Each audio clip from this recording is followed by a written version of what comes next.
Are you all bored of me yet? Because this is the fourth or fifth video. My second live stream. But hey, I'm back, folks. Your bookman. It's Friday. It's May. We're in the middle of spring. It is absolutely immaculate outside. My problem with outside is it's a little chilly. It's May 1st. We got through it. We got through that god-awful winter that affected so many people here in the United States. Beria is here already. Yeah, all right. Now the party can begin. What's up, Beria?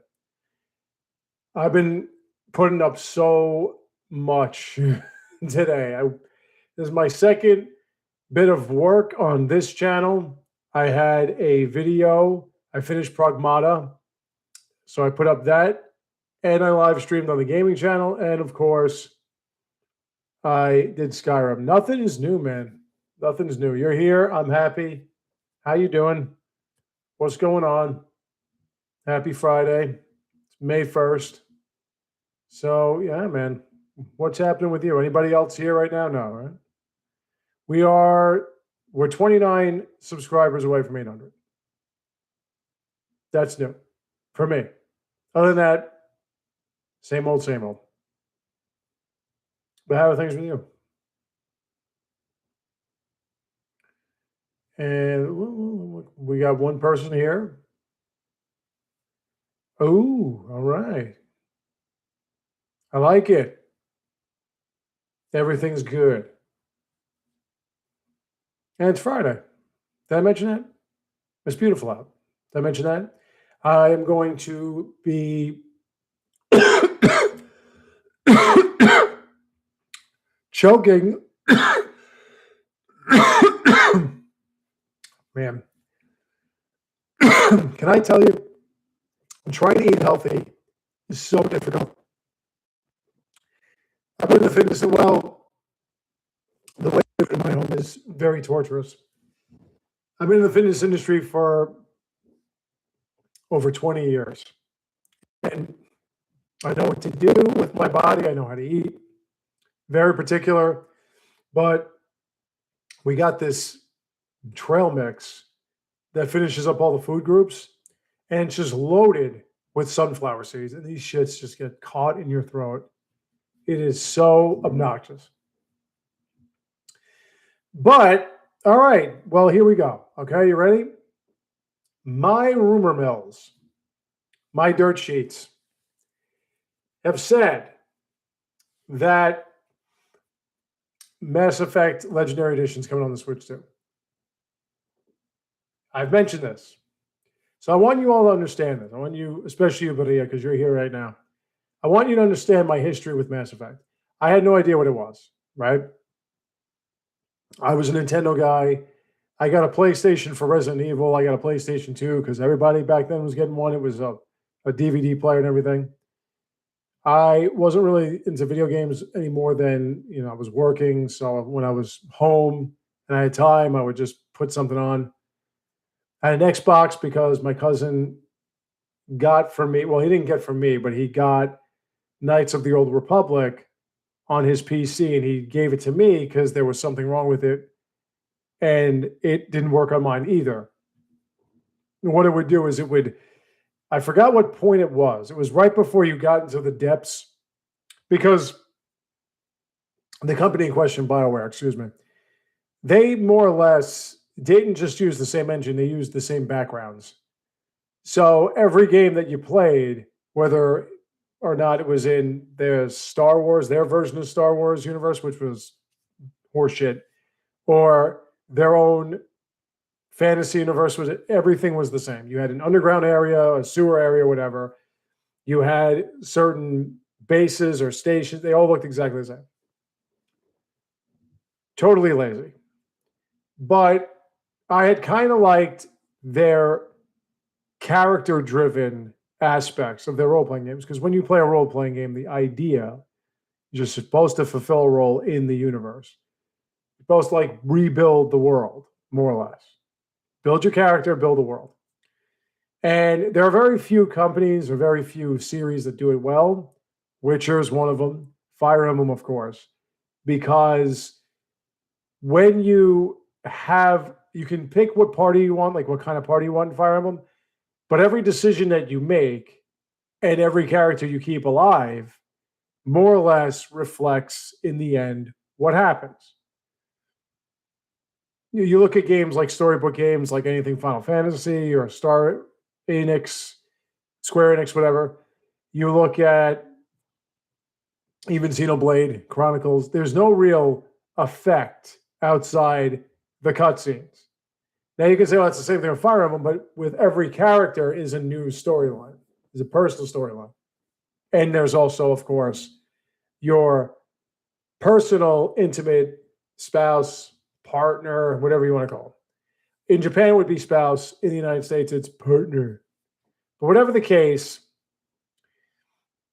video games like what BioWare made, they had a lot inherent in you selecting dialogue options. Many things changed with that. So I was so used to dice rolls at that time. This was before I discovered Fire Emblem, which also could be a dice roll. Just watch me play Sacred Stones on my gaming channel right now. I was so used to the Square Enix games like Final Fantasy, where you randomly fight enemies, or you don't, but damage was done by more or less statistical randomness. And when I discovered Elder Scrolls Oblivion, I was like, whoa, here's a role-playing game where it's a first-person shooter, kind of. But whatever damage I do, it's based on whether or not my sword swipes hit a target, whether or not my shield bash hit a target, so on and so forth, stuff like that. I had control over whether or not I was doing damage to my enemies, which was something I always wanted in a role-playing game. I didn't understand. I don't mind turn-based strategy. Don't get me wrong. If it's brilliant, if it's really strategic, like Shin Megami Tensei. But when it came to role-playing games, specifically anyone where there was a lot of combat, I wanted to have control over the damage I did. So my friends kept saying to me, hey, why don't you review Mass Effect? Why don't you review Mass Effect? Review Mass Effect. And I'm going, but what is Mass Effect? Because I really didn't know anything about it outside the controversy of there being a sex scene with two naked people. Canada, once again, reverting back to its original European state. And I forgot her name. I'm forgetting. Liara's mother's name. Lady, whatever, Bazindia, whatever her name was. I saw the picture, the thumbnail of her with her massive cleavage, and I was just like, whoa, okay, so this game is pretty sexual. But I never knew anything about it. So, because my friends were telling me, I said, go get Mass Effect, I found that in one of my GameStops up here, where I live, they had it for cheap. So I got it. And I saw that my character had a voice. My dialogue options were kind of, I don't want to say customizable, but they changed. And you could pick whether you wanted to go full Paragon, Renegade, or neutral. In which case it was either you try to be all peaceful, you be aggressive, or you just don't care one way or the other.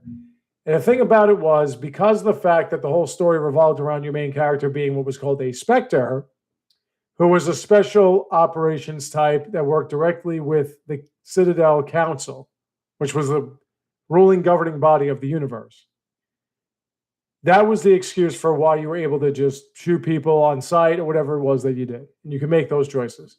I was always diplomatic. It's funny because my really good friend, who was very somewhat devout Pentecostal, enough that he would sort of critique my own Christian faith as a devout Roman Catholic, he would always go Renegade. And I would always go Paragon because my Christian ethics would not allow me to do something. I played as a Renegade once because of the fact that I just wanted to see what it did. And I made sure I played as a female Shepard voiced over by the great Jennifer Hale, specifically because if she was making these decisions, at least I would be like, yeah, but she's a woman, so she can get away with it. It made me feel awful. So I went back to being a paragon. That's just the way I do things, right? And it just amazed me that not only can I do dialogue options that would be reflective of my own personality, but yeah, there you go. But I also realized that, hey, I can shoot things and the damage output would be reflective of me hitting the target. So it was the best of all worlds for me. So I played through it once, had a great time, found that there was a Mass Effect 2 copy in a GameStop in my old neighborhood, ran down, picked it up, ran back, couldn't wait, played through that, and realized that once again, BioWare fucked everything up. Now, what I mean is this. So for those of you, this is a quick overview of Mass Effect. Quick overview. This is a universe, it's the Milky Way galaxy and everything, where you have certain different alien to the Earth species that have been interacting with each other for thousands of years. If you want me to go into details, you had, for the most part, the Asari, which were, get this, an all-female race who spends about a few thousand years of their seemingly eternal lives. It's like 10,000 years they live or something like that. More or less jerking around being either mercenaries or skanks until their matronly phase hits and then they want to have children. So in other words, what the Western Coast ideals of an independent woman would tell you is that you spend the first 20 years or so of your life being a complete fucking whore, and then you decide whether or not you want to have kids. So this is what they were doing in representation of the all-female species. You then had the Solarians, who were mostly male, who wanted to be all tech geeks. Okay? Now, just letting you know, they were amphibious. They looked like frogs, more or less. You then had the Turians, which I guess would represent the United States, where their diplomacy was just bombing you. And they look kind of like birds. There were also other races, my favorite being the Krogan, giant turtles, who had about 4 or 5 different sets of organs. They were virtually unstoppable monstrosities that could birth many, many at a time, kind of like turtles. Only that, despite the fact they had been so powerful, their whole thing was that they could survive their unforgiving planetary conditions. That they were the apex predators. So they were tough as nails. And their answer to everything was, oh, you want some of that? I'll come get you. That was their answer to everything. And as they wanted to become more of an influence on the council got scared of their barbaric approach and decided to war with them and then sterilize them, which the Krogan, they were evolving past that. So they did it again. And they were evolving past that too. That's why I love the Krogan. You can't stop them. You also had other external beings like the Batarians, who were sort of like humans, sort of a little bit more. They were very versatile because you can either be adept with sort of a telekinetic scientific magic. And it was really interesting to me how they were able to take traditional role-playing game, Dungeons and Dragons type rogue characteristics, mage characteristics, so on and so forth, and turn them into technobabble.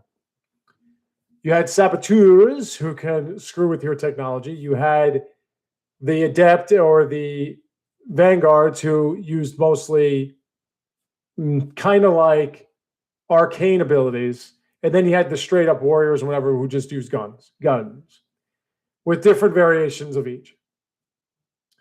So the Batarians were kind of like the humans, but a little bit beefier. they did not get their fair share. Batarians had a lot more to do with the shaping of this universe, and more or less they just became like refugees, or not even refugees, like bandits.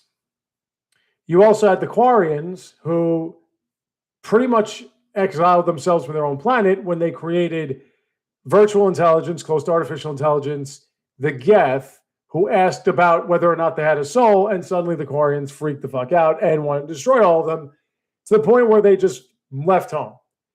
And it was funny because I did appreciate the Geth, the majority of the Geth, or the half the Geth that remained as they were originally, because they were sort of like abandoned children, just going, why did mommy and daddy leave? Like, they had no idea.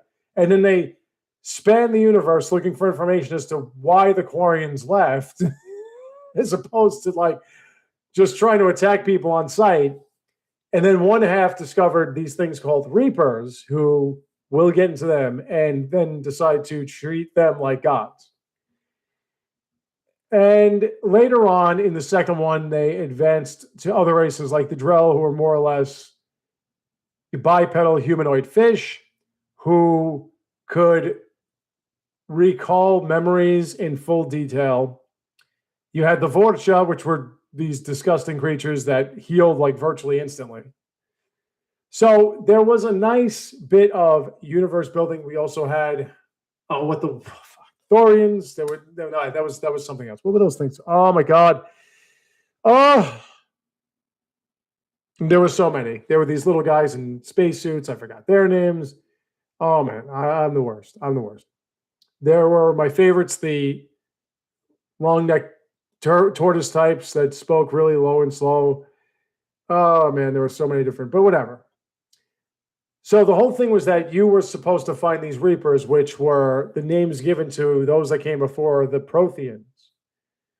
That was the name they gave these synthetic organic beings that were massive in scope, like giant battleships, or dreadnoughts, that every 50,000 years would wipe out all organic life and completely destroy all traces of it, so that the next bit of organic life can evolve in the manner in which the Reapers allow. And when their time comes, they're done again. So this was the whole thing you were trying to stop in the first one. They gave a name, Sovereign, to this Reaper, and it turned out that the Reapers were as sympathetic as a massive blizzard. They didn't give a rat's ass. They wanted to wipe you out. This is what they were there to do, and that's what they were going to do. So Commander Shepard was imprinted with some kind of telekinetic-like technology from the Protheans, this information. And the first one was that you had to stop them from invading, which you did. The second one decided to pull down trousers and underpants, take a massive dump on that, get it, massive, mass, and start over, making all the decisions that you had in the previous game with the import feature that they have, where you can import games from one to the next. They took all your decisions and made them nothing more than cameos. They started you from scratch, meaning you had to rebuild your character. And from there, they also changed up the gunplay and everything like that, getting rid of cooldown weapons, replaced for diving into gunfire for the sake of having ammo pickups, which drove me friggin' nuts. I couldn't stand that at all.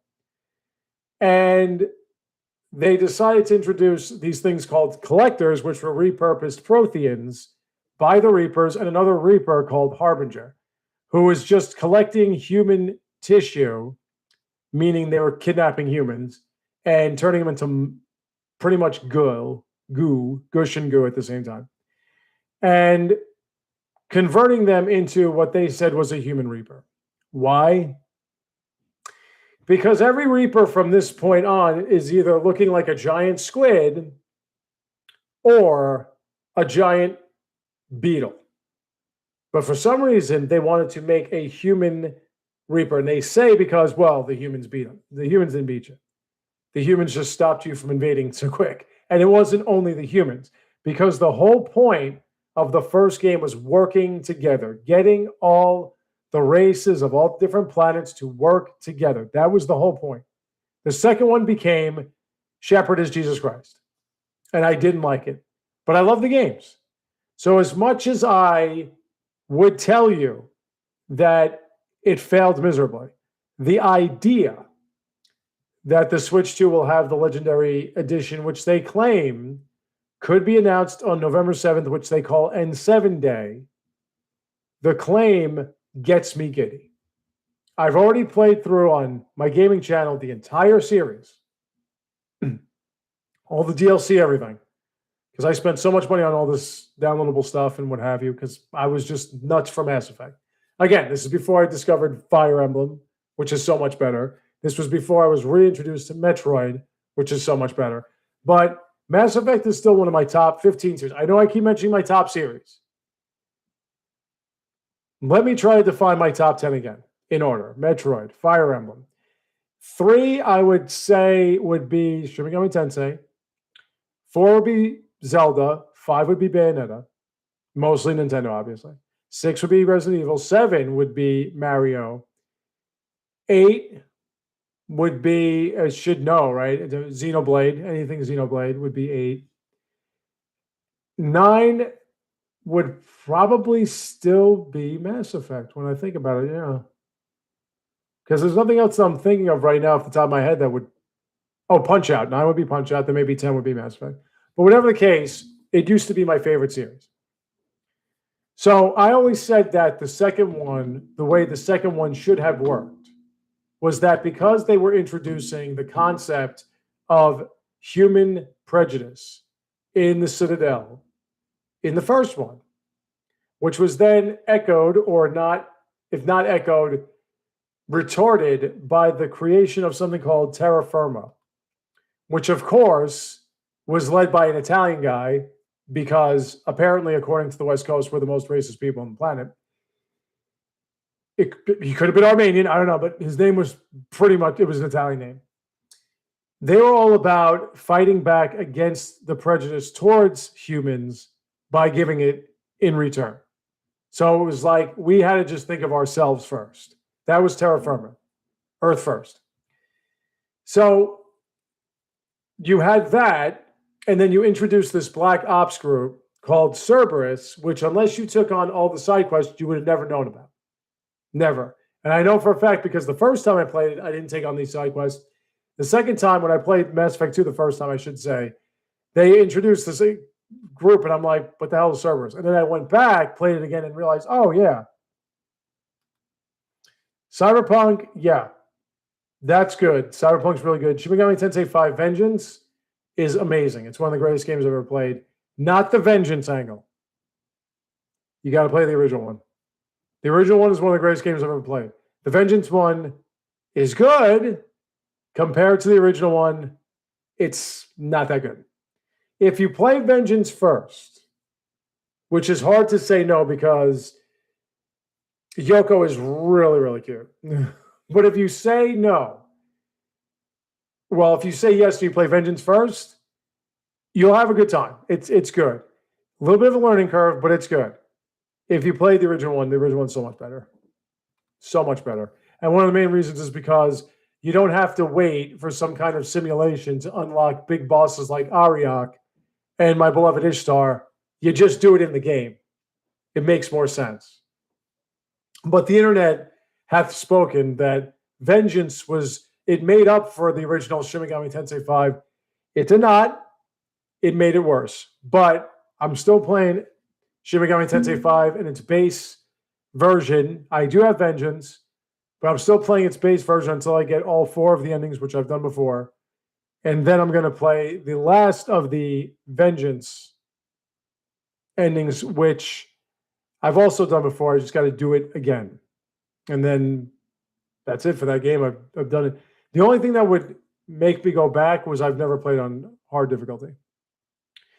So like I was saying, Vengeance is a DLC. Well, it's not a DLC. The way it was it was originally released. Shin Megami Tensei 5 was a Nintendo Switch exclusive. It was released November of 2021. Sorry, not 2011. 2021.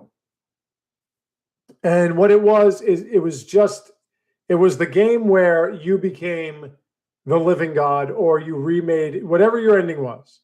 That was the game of Shin Megami Tensei 5. That there was something special about you, and you could be like a god that could recreate the world however you saw fit. So that was what the original Shin Megami Tensei 5 was. A couple of years later, Atlas Sega released the game with some additions and 2 different endings to another story arc, which was called Vengeance. So it wasn't like a brand new game. It was the same game. They just added this thing called Vengeance. When you know, you had to buy it twice, which I did, including all the DLC twice, which I did. So I spent $150 on those 2 games. We never got a Switch 2 version, but Nintendo was greedy. So yeah, Vengeance, the original version is more or less, if you choose not to take Yoko's hand in the beginning, you're going to play the original version. It's going to have some changes like Magatsui rails, some additions like that, some additional side quests, including a couple of super bosses, but that's pretty much the original game. Vengeance is a completely different thing where you have to fight the Kadishtu, which were a Kabbalah group of evil women because, you know, humanity just loves being misogynistic and making everything women's fault. So you had evil women who are very well represented in the game by being stunning. Yeah, no, it's Shin Megami Tensei's base game is one of the greatest games I've ever played. I will keep saying that because it is. Vengeance is good.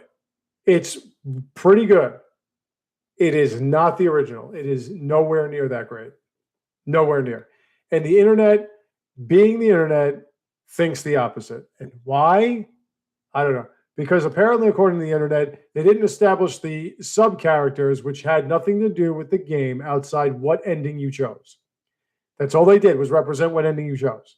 And the knowledge of the endings that you would choose, whether it's order, chaos, or neutral. And I tell you, one of the things I love about it is the literal irony of how the chaos, typically the chaos characters in Shin Megami Tensei are either they're like sleazy car salesmen or they're over the top. Chaos, right? And the order ones are very stoic. In this, the order ones are absolute fanatics. And the chaos ones are the ones that fix the tie nice, keep the hair completely clean, and have no real emotional outbursts. So I thought that was funny. Yeah, no, listen. Well, Persona is a spinoff of Shin Megami Tensei. There are a million Shin Megami Tensei spinoffs. Persona has one little issue with it in comparison to Shin Megami Tensei, and that's that it fucking sucks. Why does the internet love Persona? I have no idea. I have no idea. Because it wastes your time on maddening kids rule, parents drool storylines that were befitting a 90s commercial. And it spends so much of your life watching these well-acted teenagers, some of whom are a little too attractive for me where I live, but in Japan, it's perfect. Pretty much anywhere around the world, it's perfectly fine. Young ladies and the kids the guys they hang with, sitting around and bitching about how bad their lives are because of evil adults or whatever it is that's ruining their wonderful, privileged existences. 4 was about what's really going on inside of you and being true to yourself and all that stupid shit and whatever, man. Don't care. Don't care. Because where's the gameplay? The gameplay is in doing this with your controller. Bump, hit, next. Because you spend so much more time going through cutscenes than you do playing the game. So yeah, the combat system's there. The fusion system's there. But it's not like you can spend 40 minutes to an hour and a half every time of your life grinding out levels and fusing demons and recruiting them and everything. What you do instead is you spend 3 calendar days in the game, maybe grinding, but don't forget, You still have to build up your personal skills so you can unlock all 20 relationships, get them to 10 level, so that now you can get the true ending. And make sure your demon's weakness that you're equipped is not the weakness of the area or the strength of the area that you're in. Because if it is, they'll attack you, they'll kick your ass, and you got to do the whole thing over again. So you have no time to grind. The only thing you have is Tartarus in 3. I forgot what it was called in 4. It was like TV Land, whatever. And Mementos in 5, where the hardest thing you're going to fight is maybe a Shisa. That's about it. So how are you going to grind that out? Especially since you get the problem, and then you have about 2 or 3 days to be able to train for the boss that you're going to go up against, and then go in the area and get to the boss that you're up against. There may be a time in my life, maybe, if I can get to like 1,000 subscribers here in my gaming channel and people ask for it, there may be a time now that all of the 3, now don't forget, Persona started before. There were 2 or 3 before. There was 1, there was 2, and then there was a second 2. But those were more akin to your traditional Square Enix type role-playing games. They weren't what they are now, where it's high school simulation. But there may be a time where those big 3, I will attempt to play. Maybe. But you got to really want me to do it because, man, it is maddening. The games are infuriating. Why the internet loves it so much. I know why. I've heard why. Because you want to live vicariously through wealthy Japanese kids. But the gameplay sucks because there's barely any gameplay in it. It's just talking and cutscene. I can't, guys, you have to stop. Really, the internet has to stop. Video games are not art. They're not films. They're not inspiring people to do magnificent things. They're just games, bro. Have fun. Either have fun with them or do something else. Because the influences are already ruining TV and movies. And they've completely killed the Western version of video games. Completely killed. With all this necessitation towards not storytelling, not good writing. Yeah, here we go. Here's another one. Not storytelling, not good writing, but good voiceover acting. That is not good writing and that is not good directing. And what do I need voiceover acting for? Pretty much every Nintendo exclusive has barely any voiceover acting. And those are the best games. You know why? Because they're fun to play. And I can play them again. That's why. And in fact, when Nintendo does the voiceover acting, people keep complaining about too much voiceover acting. So what's your point? Like I was saying, what they should have done with the second Mass Effect is what they should have had it that Shepard didn't die. And yeah, let Rex go off to his Krogan home planet to Chunka, and they have to put their thing together. Let Liara become the Shadow Broker. I have no problem with any of that. None. But they should have had it that you got missions from the Council as the Spectre, took care of the missions, built up your reputation, and either went completely with the human race, went completely with everybody else, or a little bit of both. So that when the third one happened, it turned out that you found out Terra Firma was building up momentum through some kind of dark channel, whatever, and it ended up being Cerberus, who with all their studying and usage of Reaper technology was indoctrinating them to try to find the Reapers, in which case they brought about the Reaper invasion, as opposed to it being what it was where, yeah, there was just another one hanging out there and they're overwhelming. So instead of it being that they were a difficult force that you needed everyone to work together in order to defeat, they made them unstoppable. And only Shepard could figure it out by themselves. It was a total failure. But I still love those games. So there you go. There you go. People that make it seem like I only like things, it's only my opinion. No. I give you facts. What's good, what's bad, these are facts. Whether or not I like them is a separate story. I love Mass Effect. The concept that Nintendo Switch 2 can get the Legendary Edition is something that's making me all percolated. I can get out my old small-sized N7 t-shirt to show my celebratory aspects and elements and everything to having this on the Switch 2. Doesn't mean they're good games. I like The Matrix. Doesn't mean they're good movies. But when I say a movie is technically good or bad, it's because it's technically good or bad. It's not whether or not I like it. And when I say that Shin Megami Tensei 5 is one of the greatest games I've ever played, it's because it's one of the greatest games I've ever played. So to say it's bad because you didn't like how they didn't develop these characters that are not necessary to the so-called plot, which you don't know what that is, that's stupidity. That's what that is. That's stupidity.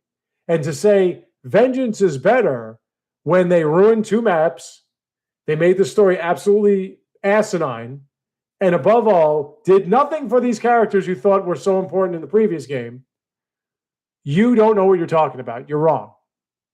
That didn't make it better.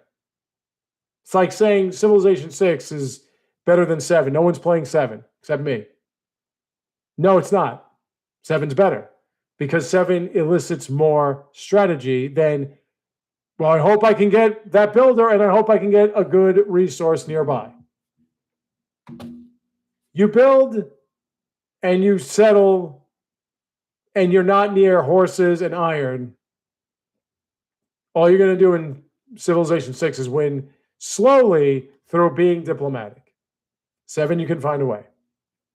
So what are they going to do? They're going to completely change 7 because of assholes complaining about it not being 6, who are the same assholes that were complaining 6 wasn't 5.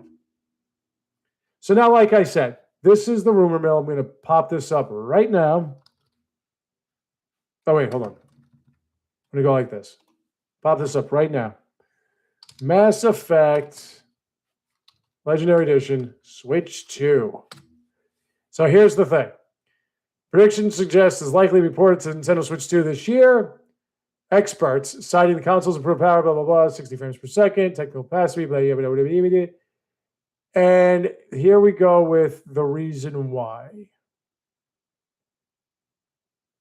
And so the reason they were saying it was just because, more or less, it's capable of handling it. Yeah, that was 3. You can't play them by themselves. Like, people try to cite that as, right. Well, originally BioWare was more or less exclusive to Microsoft. So originally only PC and Xbox got one. Then EA bought out BioWare and they made them port 2 to the PlayStation 3, which was why the PlayStation 3 version, like, they kind of killed off Shepard and made you rebuild them. 3 made it seem as if Shepard wasn't really dead, but it's like, dude, Shepard was blasted into space and crash landed on a planet. I don't know how they would have survived, but whatever. Be that as it may, I mean, as a Catholic, I would have preferred they didn't kill off Shepard, period, much less in the way they did and resurrected him in the Lazarus Project. I guess because the young lady that was not brought back to life, but brought back into the family that abandoned her, more or less, in the Synoptic Gospels, she didn't have a name, so they couldn't call it that project, right? And you can't openly say it's the Jesus Christ Project, but Shepard was Jesus Christ. In fact, they even called him the Shepherd. So, yeah, he was Jesus Christ. Or they made him into that. But whatever the case, with the PlayStation 3 version, that's kind of why they killed him off, made you remake the Shepherd and everything. They totally destroyed every aspect of building up your character using role-playing game concepts. Like, you would get virtually level up. I've said this before. Every mission that you accomplished, and there were dozens of missions, so you were maxed out by like the middle of the game. And all you could do from that point on was just scan planets to get the resources you needed to improve your weaponry.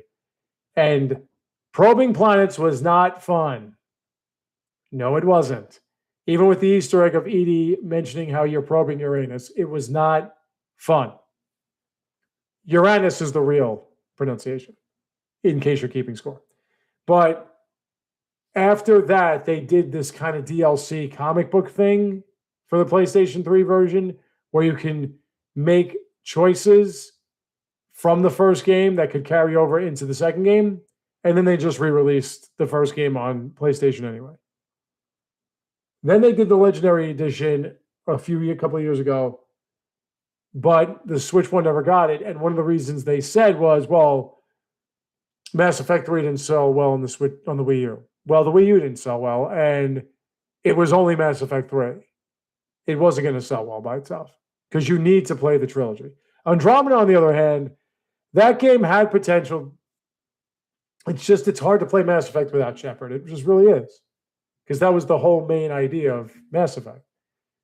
But even so, still love the trilogy. And if it does get a re-release on the Switch 2, which they're saying it could be announced soon, that's going to make me really giddy.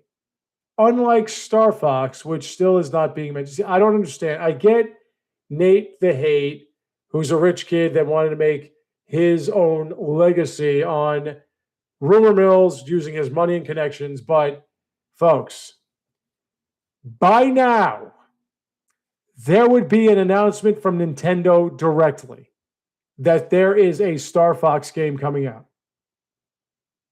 Okay? Have you heard anything? The answer is no. And you know why? Because there isn't a Star Fox game coming out. It's May. They were claiming it was going to be announced.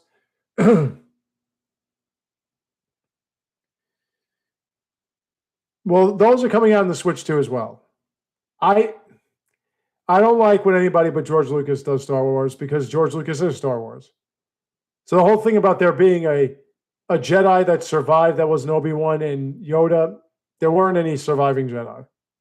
Now, if you want to play Dark Souls with lightsabers, maybe I'll take a look at them when they come out on the Switch 2. This isn't a question of if they are coming out on the Switch 2.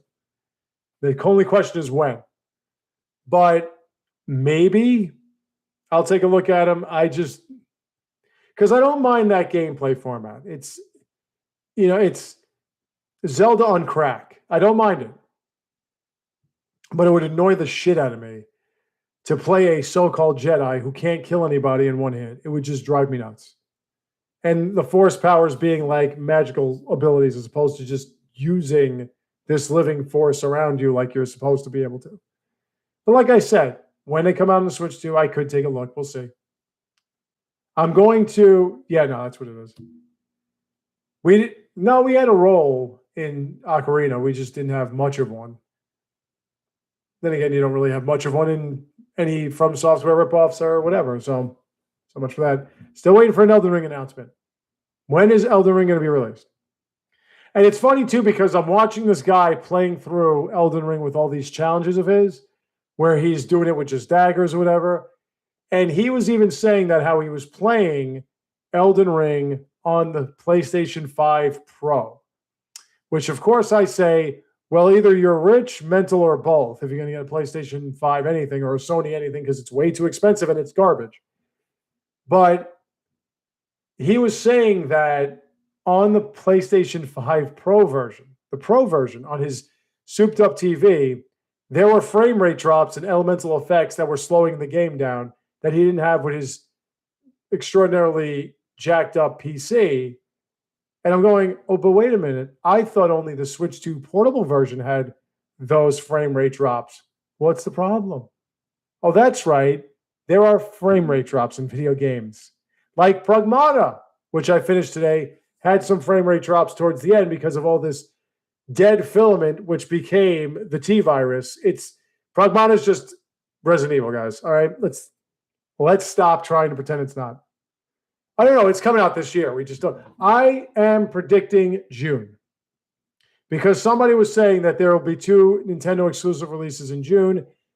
The Tarnished Edition of Elden Ring is a Nintendo exclusive version of the game. It's not coming out for anybody else. So I'm saying June because Duskbloods is coming out this year as well. And the thing you have to remember about Elden Ring, somebody already showcased it being played portably and it was running perfectly fine portably a couple of months ago. So it should be getting announced soon. That, yes, that I believe is going to get announced sometime this month for next month's release, maybe a release in July. Star Fox, no, not happening. And you know why? Because Nintendo hasn't said anything. So the concept that, well, he was in the movie, that's where the rumor stems from. And somebody was saying something about Nintendo didn't say anything. Nintendo is not everybody else. Do you want to know why there hasn't been a Nintendo Direct? Because everybody else has the Switch 2, they have the developer kit, and they want to put their games on. People, don't listen to the internet. It is its own warped subspace like the United States that thinks it's the center of the universe. Star Fox Zero was nice.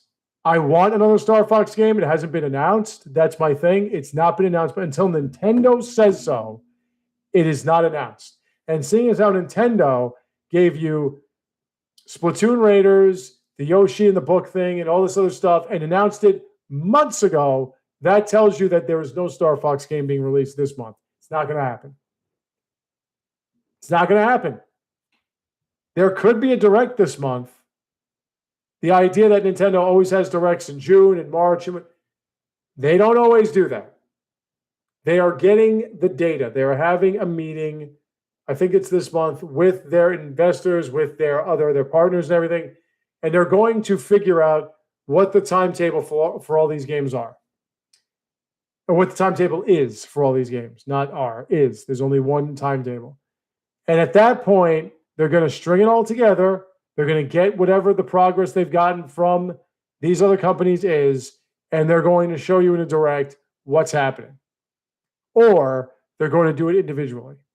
Whatever the case, this universe that the United States, or at least the internet version of reality, lives in, where everyone's got PCs and the gaming industry is the fastest moving, horseshit. Not real. There is one element to the gaming industry. It is Nintendo. It has owned the home console industry virtually the majority of the last 40 years. There were slow points, yes, but Nintendo has always been the company that every third-party group wants to get on, because especially for the popularity in Japan, it is the most popular video game company out there. It's just that simple. Sony and Microsoft try to keep up with it with all their technology, but Nintendo is the one that everybody wants to port their games on, as long as the technology is there. The Switch one proved that aside from just handhelds, Nintendo can do home consoles too, especially when they make a home console hybrid with a handheld at the same time. Then it's double the love. And the Switch 2 has the technology to play these games. Pragmata ran perfectly fine on the Switch 2. So did Resident Evil Requiem. Looked perfectly fine. Didn't miss anything. There's no content that's not there. It's all there. It can handle these games. So they are going to be ported. The question is, when will it happen? That's it. There are some games that aren't going to be. I don't think Neo is ever coming out on the Switch 2 because of the fact that it's not going to make money. Neo doesn't really make that much money. I don't think Code Vein or any of that stuff from Bandai Namco, despite the fact that they are, Nintendo is the company, right? So they look at, is it worth porting to this console? That's what it comes down to. It's not going to be worth porting. They're probably not going to go with it. But everybody wants to port the games to the Nintendo Switch 2. So don't get that confused, okay? Everybody wants to port to the Switch 2. Aside from the fact that the Switch 2 is breaking records, it's Nintendo. And they know Nintendo will sell, especially in Japan. So that's not the key audience. That's one of the key audiences. Europe, other parts of Asia, the African continent, hit or miss with video games. The United States, big video games, because everybody here, the majority of the people that live in the United States are living miserable, useless lives. We have no hope. We have nothing. So we play video games to escape that. But for the most part, Japan, United States, that's where the majority of the video game industry really thrives. So that's what's most important. And Switch 1, Switch 2 is killing it here, killing it in Japan. That's why these companies, especially the Japanese ones, are dying to port their games to the Switch 2. It's just a matter of when. So we'll see. We'll see if Mass Effect is getting reported on the Switch 2. Maybe there'll be a Nintendo exclusive version of it. Hopefully. We'll see when Elden Ring comes out. We'll see what's happening in the near future.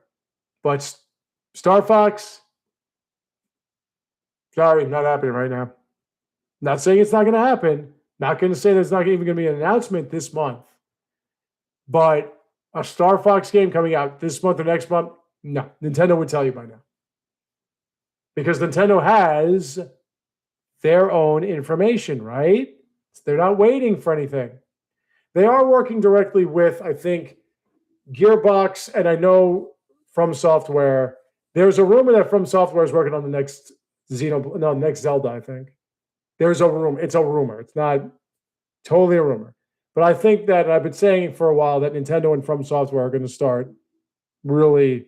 Nintendo's not going to buy them out. They bought out a part of Bandai Namco, but they're not going to buy out From Software completely or anything like that. But I think that From Software is working more directly with Nintendo. They will maybe be a partner. I'm not sure. But virtually anything that can make money on the Switch 2 by Nintendo's standards will be on the Switch 2. Just a matter of when. So, yeah, that's all I had to say because I've been hearing this stuff about Star Fox, Nate the Hate, and whatever. Until the day comes that Nintendo says it, it ain't happening. Lies of P, yeah, that's another one. Now, that and Stellar Blade. Stellar Blade, dude, it's just a hot chick playing dress-up doll. It just goes to show you how pathetic the internet is when it comes to their beloved PC and fucking Sony play, that they would think that Stellar Blade, and look, you're desensitized because you don't know what really good games are. You don't have Nintendo games. I do. We do. We know what good games are. Stellar Blade is a pathetic attempt at doing the From Software thing and having a hot chick. Would I have fun with it? If it was a good game on its own, why do you have this really hot woman dressing like a skank? Why? Because that's the real allure of the game. And that's fine, man. Look, don't lie. Don't make it like Lara Croft was some unique, impressive person. No, she was a piece of ass. And that's all she was ever supposed to be. Stop trying to make it seem like it was anything more than that. Trying to make her into a character is a noble cause, but that's not why you play Tomb Raider. You play it to get off. That's why most men buy shit, because it gets us off. It's just that simple. So, right, they say, the rumors say that it's coming out, right? Okay, so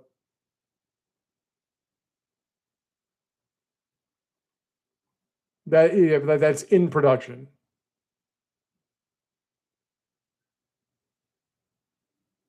Right. So that's what Liza P is saying. Stellar Blade, they've been talking this whole time about, oh yeah, we're going to port it to everywhere. They're saying the sequel's coming out everywhere. So, yeah, listen, whatever kills Sony, I'm cool with it, man. I'm fucking tired of Sony. Whatever gets them out of here, I don't care. You know, your movies suck, your hardware sucks, your video games suck, just get lost. So if they lose another exclusive that's not really an exclusive, fine by me. But will I play it? Probably not. Lies of P, I would, because I'm weird like that I still enjoy the suffering of a From Software-like game. Same thing with Elden Ring, but it's a From Software game. A Miyazaki From Software game. Those games, they make the top 15 because there's just something about them that even though it's torture, it's like it's a fun torture. You know, it's almost like looking at beautiful women undressing. It's like, yeah, I want to get in there and I want to, but I can't, so I'll just watch. It's not like taking a knife to your forearm or something like that. It's not like that. It's not that kind of sadomasochism. But, you know, whether or not anyone else can do it, typically they don't. They don't do it well. So I don't think I'll enjoy Lies of P per se, but at least I know what I'm going to get myself into. I've seen people play it. It appears as though as long as you know how to block, you're in good shape. But yeah, we'll figure that out. But yeah, now I'm still saying that this month we're going to have an announcement for Elden Ring. It was never supposed to come out in the beginning of the life cycle for the Switch 2, but it wasn't supposed to wait this long. Gearbox's Borderlands 4, apparently it was released that somebody has a copy of it, of the original version of it. And it's not finished. But the idea that they're just not going to release, they're going to release Borderlands 4. Whether or not Nintendo says it's going to be worth it, which means that they're going to have to add some Nintendo spice to it. But I think Nintendo's working directly with these companies, these kind of independents, to make it to their standard. Because as I mentioned, Elden Ring Tarnished Edition is going to have a couple of new classes and weapons and shit like that. So we're getting our own version of the game. As I mentioned before, first you get the garbage version on your so-called AAA gaming consoles, and then you get the good version on the Nintendo console. So I will be back on next week. We'll see what happens. We'll see if anything gets announced. I'm going to go rest up. I've been talking and yapping and screaming all day. I'm going to probably take an old man nap.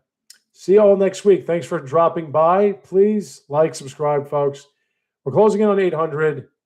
And from there, 1,000 is the goal for hopefully the near future. I'll see you next week.